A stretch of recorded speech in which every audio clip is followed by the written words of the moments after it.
white padded walls, day in, day out, white padded walls. Let me tell you why I see these white padded walls day in and day out. I am, or at least according to several doctors, clinically insane. Hallucinations, paranoia, schizophrenia, multiple personality disorders. List goes on and on.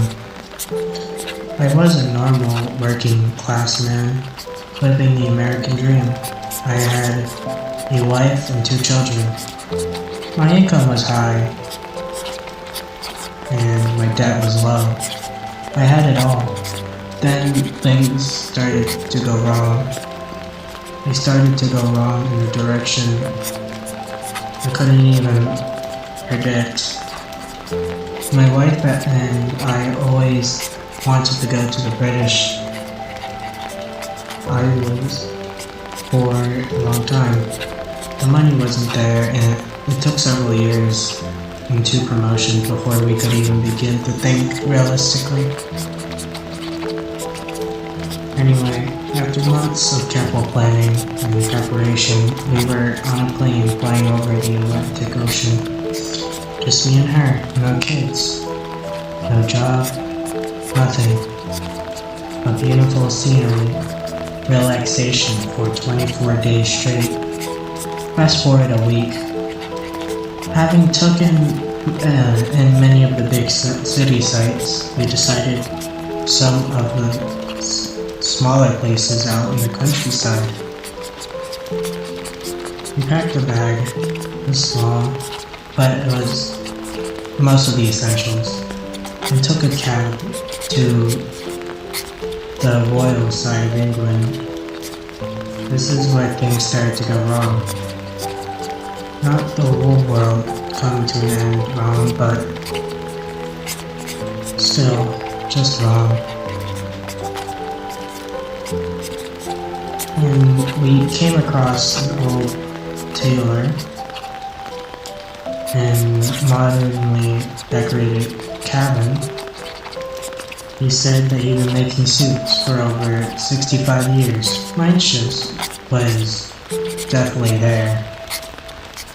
I decided to splurge a bit and buy one. Nothing beats the craftsmanship of a home suit tailor.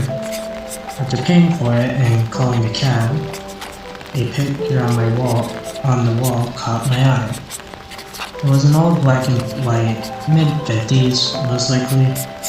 It was a very tall and slim suited man standing on a grassy plain. His face appeared to be smudged out. It was old. I didn't think much of it. Even so, something about this picture was unnerving. It gave an odd vibe. It felt almost menacing. I asked about the photo, but the man refused to talk about it. That just added fuel to my mental fire. Days upon days passed, and my wife and I took in every site, every castle, every grassy plain we could possibly find. But eventually we had to go home. Part of us wanted to stay, but we were exhausted. There was no way we could spend here any longer. Our flight back home was vague, as we slept, both of us, most of the time. The drive back home was also hazy. We just wanted to relax. As I pulled into the driveway, something was off. Something didn't feel right. I got the same feeling when I saw that picture inside of the cabin. It was a feeling of dread and curiosity. I didn't want to continue, but my mind forced me to. I stepped out of my car, and when I stood onto the concrete, my legs suddenly gave out. I fell to the ground. My right hand caught myself, but I couldn't get up. I must have been more tired than I thought. My wife helped me up and supported me up to the bedroom. I was asleep for a very long time, so I thought. That night I was plagued with nightmares of the suited man on the grassy plain. It wasn't really a bad dream as much, it was just persistent haunting. In my subconscious, just standing there, unnaturally tall and unnaturally thin, standing there without a face, without an identity. Doesn't matter how hard I tried, the face never focused. It was though the picture had come to life in my thoughts, but remained unchanged. This went on until I abruptly was woken by the sound of a smashing of a large lamp. I reached down 2 flights of stairs, leading from the bedroom to the living room, aimed only with a brick used as a doorstop. I slowly crept to where the only lamp in our house used to be. I knelt down, picking up a piece to examine when I felt a slight blow of wind behind me, like a person ran past. I shot up faster than a startled cat and spun around to see what or who it was. My eyes had yet not adjusted, so surroundings was nothing but darkness. The next thought was to listen. Nothing. Not a single thing. Not even the sound of the house rustling. Maybe it was just a nightmare, or fatigue playing tricks on me. Maybe we had a slight tremor that caused the lamp to inch off the table. Regardless, I was tired, and I sorely wanted to get some nightmare-free sleep. Never happened. Throughout the rest of the night, the slender man, I'm starting to call him, was everywhere within my dreams. It was a bit curious though. Only seemed to hide behind trees. Only in the original photo he was completely exposed, even subconsciously. I wished I didn't move in next to the forest without knowing he could be lurking, watching me, analyzing me. Didn't take long to force myself awake at 10:46 a.m. I looked to my left and to my right. My wife was calmly sleeping. Look here. I dragged myself out of bed and slowly went downstairs. I half expected the TV to be blaring with my kids' eyes glued to the screen. Then I realized they're at their grandma's house. They were due back that day. I was going to miss the quiet. It was alright. I missed my kids more. I continued downstairs hoping to get a game of solitaire on the computer when something made me feel very weak and hollow. The lamp wasn't broken, but it wasn't brand new either. Someone had taken the pieces and shoddily glued them back together, and the glue wasn't glue, it was a black rubbery, like tar in a way. I would have tasted for origin, but it's never a good idea. My wife needed to wake up soon. I was starting to panic. I explained what happened the night before, about the lamp and the nightmares as such. She just rolled her eyes at me and told me I was on something, probably. I think they did it on purpose. Still feeling uneasy from this morning, I managed to force myself to look out into the forest. It was very calm, nothing out of the ordinary. It wasn't completely dark, so it didn't have to look as nearly as ominous as it did the other night.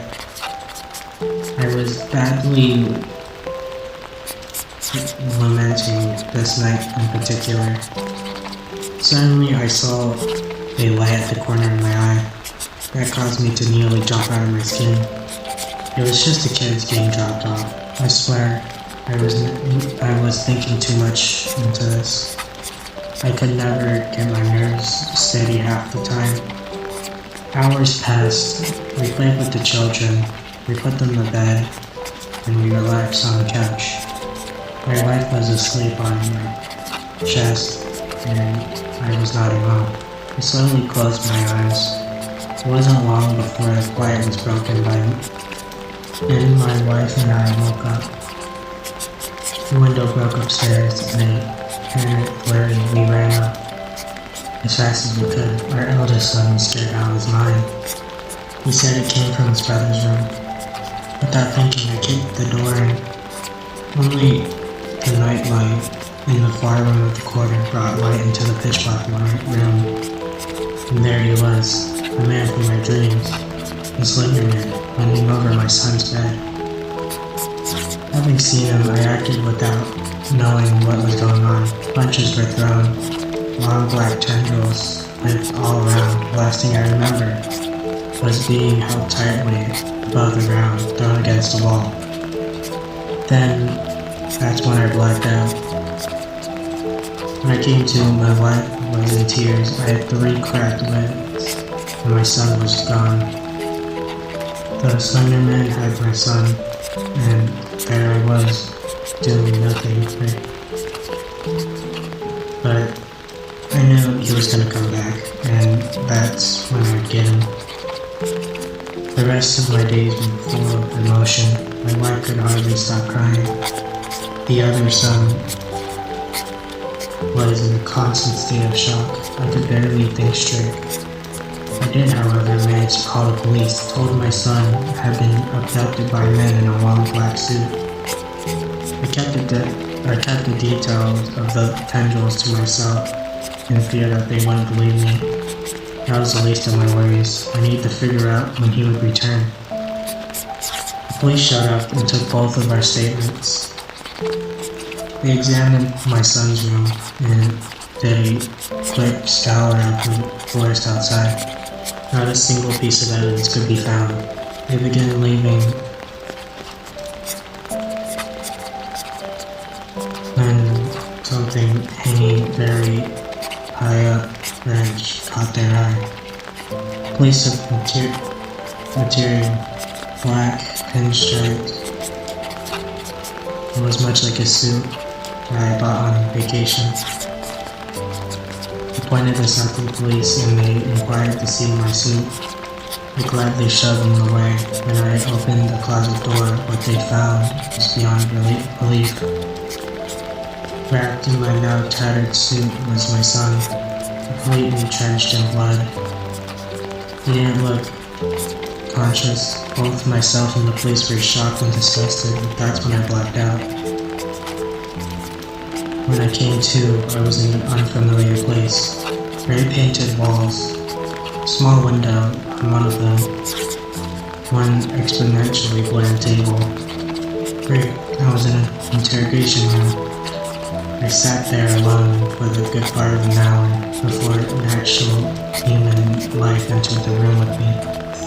Now my memory was a bit hazy at this point, so I tried to tell the story as best as I could. The officer said, "Your son didn't survive. Deepest sympathies with you and your family. You've not been proven guilty, but the evidence leans towards it. A further investigation must be held. You will be brought back home, but you will be under constant supervision from here on out," and so forth. I was driven home in a black police cruiser. Last time I was in there was in high school, and when vandalism was a cool thing to do. I was welcomed with open arms, those from my sobbing wife and my emotionless son. Going back wasn't easy. Thankfully, we didn't have to stay long. The police explained that we were going to stay in a hotel for a few days. We gathered our things when a picture on my fridge caught my eye. It was one my late son drew. When I saw it, my heart nearly stopped. The cutest parent drawing you can imagine was my son.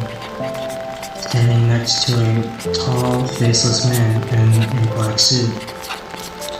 I made sure no one was around to see me stuff into my pocket. The hotel was what you would normally expect. Simple wallpaper, two thin beds, one cheap, flowery design on everything else. It would have to do with, since we were stuck there, we settled in, placing our stuff and laying down. I went to the bathroom, and the only place I knew was private. I locked the door and took a picture out of my pocket. I searched for the page for clues and to no avail. All that was there was the crude drawing and his name scribbled into the bottom corner. The thing that unnerved me the most was the fact that the Slenderman had no face, no identity, not a single outstanding feature. It rattled me to the core, but I had enough stress from today. I need to sleep badly. The night was rough, but I still managed to fall asleep. Not a single dream with the Slenderman either. And a banging came from the other side of the door. Being half asleep the whole time, it scared the hell out of me. I turned to my right, 4:15 a.m. Heads were gonna roll. I dragged myself out of bed and slowly opened the door. It was the police officer that had drove in here. He had a look of panic on his face. He said my son was missing. Nothing clicked. It took me a minute to wake up and grasp reality again. My son's body was missing, snatched right from the hospital, but this time, I knew who it was. I could only think of one man, to be honest. I had to go back into the forest. I had to find the remains of my suit. It was the only way to stop freeing human or not, but I knew it wasn't going to be easy. I asked the police officer if he could drive me back to my house, because I had forgotten something. He pondered for a moment, but obliged. This time, I had been allowed to sit at the passenger seat. The ride was quiet. I tried to get some sleep. We didn't start any conversations when we got there. I was careful enough to make sure no one saw me enter through the front door and quickly escaped out to the back and headed for the forest. It was still very dark out, so traversing that heavy wooded area was not so easy. The only light came through was the moon, so I walked almost blind, hoping to find any piece of the suit. It seemed impossible until, amidst the darkness, I saw a scrap of paper. The white on it stood out like a sore thumb. I leaned down to pick it up, and when I turned it around, what I saw completely horrified me. It was another drawing by my son, with both him and the Slenderman, but this one was different. There were 3 other people, a boy the same height as him, and an older-looking girl, and another boy as big as the other girl. Then it dawned on me, it was us, my family. My son drew us in with the Slenderman. I saw a beam of light. It was a police officer. I ran up and showed him the picture. I explained that it was my family in great danger. All he told me is that there was nothing that they could do. He said we should go back to the car and back to the hotel. A million thoughts ran through my head. Should I concede? Should I resist? What I did next was nuts compared to what was about to unfold. But I didn't know, and looking back, I didn't want to. I gave into the police officer's request and began to head back to the car. While he had his back towards me, I picked up a stone and brought it down above his head. He staggered a bit and fell to the ground. I took the car keys off of him and ran back to the car. It was still dark. I needed to get back to the hotel. I screeched to a meteor all in the parking lot, and I ran towards the door where I was staying, swung open the door, and behold, the one thing I was trying to prevent. Amidst all the blood painted in the room, there were 3 bodies in a circle around the Slenderman. He turned and looked at me. His hollow, non-existent eyes stared deep into me, emotions that I'd never felt before, emotions without name. I felt my God praying the body. It was like he had me feel everything I'd ever had. With an outstretched hand, he said only one thing that would be burned into the back of my mind forever and ever.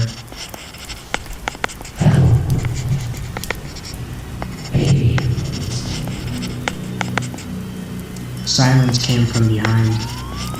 I turned around to see police cruisers pulling up into the parking lot and watched them get out, using car doors as shields with their guns aimed at me. I raised my hands above my head and slowly looked behind myself to see the Slenderman fade to nothing, leaving only my tattered suit in a heap up on the floor. He killed my family. My life would never be the same, and yet something told me I was never going to see him again. I would never be able to exact revenge even if I figured out how to. Everything up until the white padded walls isn't exactly clear to me. I've been told that after they saw me at the hotel with the DNA on my suit, I was the primary culprit. Then after they arrested me, they subjected me to testing from which they got nothing more than intelligible noises. I was submitted to this place, the white padded walls, the same white padded walls I see every day, every day, every day. No one will know what happened to me and my family. The emotions that were broadcasted to me caused me to lose my ability of speech. Now all I can do is write and draw. I write out the emotions that the Slenderman felt. I draw things that he has seen. They are what keep me here. I am a victim of another man's emotion. Sometimes I feel like I have become him, like we're the same being. That day I learned something. We were. We were Sunday.